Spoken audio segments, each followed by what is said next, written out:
Sobre la sociedad colectiva tenemos que atender a los artículos 125 a 144 del Código de Comercio y a los reglamentos, al reglamento de régimen mercantil. En el marco normativo es por defecto la sociedad básica. En este caso tenemos que tener en cuenta que los socios colectivos responderán, aunque sea subsidiariamente, por las normas societarias.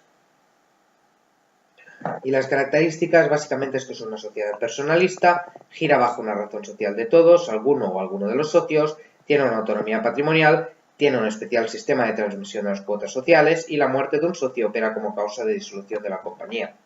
La constitución básicamente se dará mediante una escritura pública, según el artículo 129 del Código de Comercio, y una inscripción en el registro mercantil, la cual será constitutiva.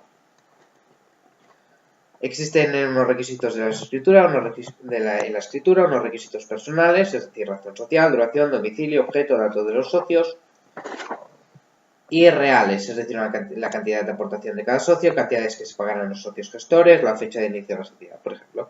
Además, se pueden hacer constar otros pactos que se tengan por conveniente. En cuanto a la razón social, tenemos que tener en cuenta que la compañía gira bajo un nombre colectivo. El artículo 126 del Código de Comercio fija una serie de normas que nos dicen que el nombre de la compañía tiene que consistir en el nombre de todos, algunos o algunos de los socios. Por ejemplo, Pepito, Juanito y compañía. Siempre acaba en compañía. Si alguien no es socio, pone su nombre, tendrá la responsabilidad solidaria de las deudas sociales, para evitar que la gente ponga aquí sus nombres.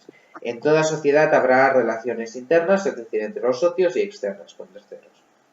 Tenemos que tener en cuenta las aportaciones sociales de esta sociedad, la cual no hay obligación expresa, pero se deduce del Código de Comercio, y tenemos que acudir, por lo tanto, a aportaciones de industria o bien aportaciones de bienes. Debe realizarse en un plazo convenido y si no se puede exigir la cantidad o echar al socio de la compañía. Las pérdidas y ganancias tenemos que tener en cuenta que los socios tienen derecho a participar de los beneficios. El reparto de beneficios según el artículo 140 del Código de Comercio señala la proporcionalidad. En caso de pérdidas no es proporcional, sino que se las come el capitalista. El que aporta a la industria, el socio que aporta a la industria solamente no come pérdidas, solo come ganancias. De la manera. Y después gastos e indemnización. Básicamente, cuando hay una obligación a cargo de la compañía de abonar a los socios los gastos que a ellos hayan tenido en beneficio de la sociedad y de indemnizarle de los perjuicios sufridos en el cumplimiento del negocio. Existe una prohibición de concurrencia, la cual nos dice que no se puede concurrir en la misma actividad para hacer competencia a la sociedad en la cual tú estás. En este caso, por lo tanto, hay un deber de fidelidad, pero existen unos supuestos en los cuales esto se disminuye. Por ejemplo, la sociedad que no tuviera un género de comercio determinado, cualquier socio puede realizar cualquier actividad siempre que no se acredite el posible perjuicio a la sociedad. Si se acredita un posible perjuicio a la sociedad, el socio deberá cesar en esta actividad. Si la sociedad tiene un género de comercio determinado, el socio puede realizar de forma lícita cualquier operación que no sea de ese género. Por ejemplo, si se dedican, no sé, a montar muebles, pues él puede después irse a fabricar coches.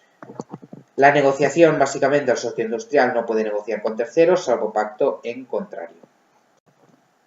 Sobre la gestión interna tenemos que tener en cuenta que rige el principio de mancomunidad, por lo tanto, si los socios han designado socios gestores, los demás no tienen derecho de veto. Pero si no han designado los socios gestores, pues todos tendrán que ponerse de acuerdo. Los socios gestores, en este caso, deben desempeñar sus funciones de acuerdo con las obligaciones que le otorgue la escritura. Tienen obligaciones propias del mandatario comisionista, pero se debe tener en cuenta que se aplica por analogía de las nuevas obligaciones que la ley de sociedades de capital pues haya establecido. En cuanto a los acuerdos sociales, tenemos que tener en cuenta que hay asuntos que quedan atribuidos al conjunto de los socios, aunque hubiera socios gestores, por ejemplo, facultades de control, obligaciones de rendir cuentas, derecho de información, etc. Sobre las relaciones jurídico-externas, es decir, la representación, la compañía gira bajo una razón social y todos los socios, en teoría, están autorizados para poder usar la firma social, son las facultades rígidas. No obstante, puede existir un abuso de firma social cuando no se autoriza a un socio.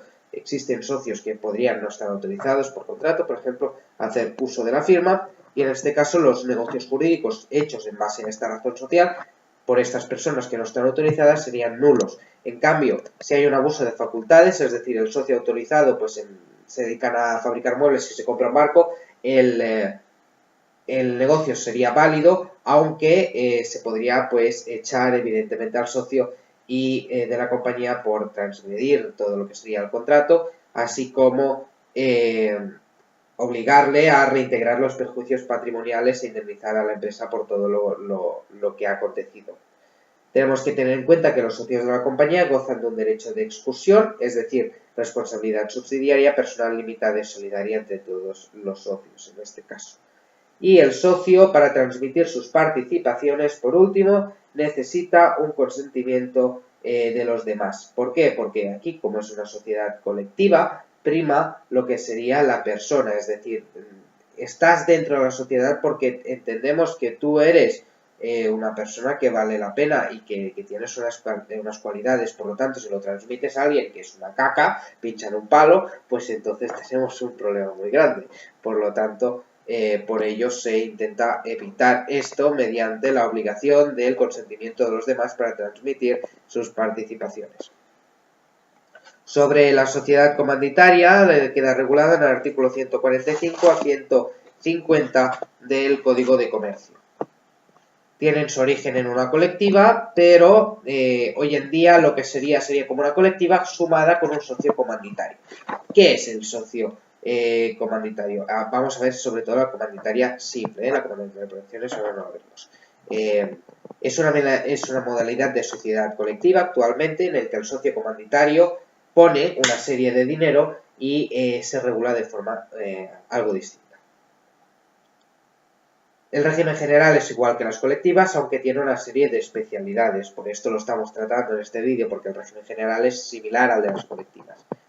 La Constitución básicamente debe haber como mínimo una mención al socio comanditario, identidad, la aportación, el régimen de adopción de acuerdos sociales, el régimen interno de regulación, básicamente la aportación del comanditario integra al capital productivo de la compañía y aumenta la cifra de responsabilidad frente a los acreedores.